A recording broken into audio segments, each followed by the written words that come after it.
dia makanya kan Pak mama ko nakapa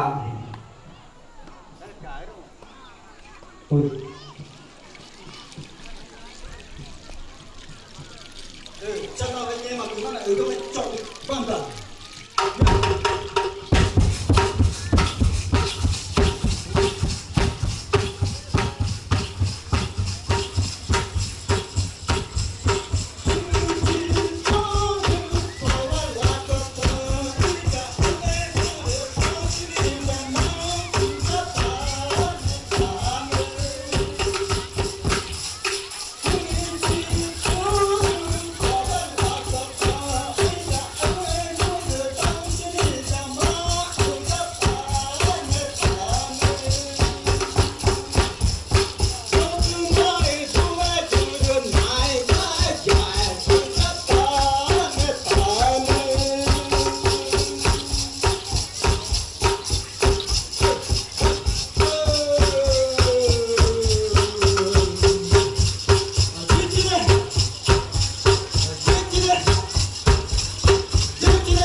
Từ mỗi cái này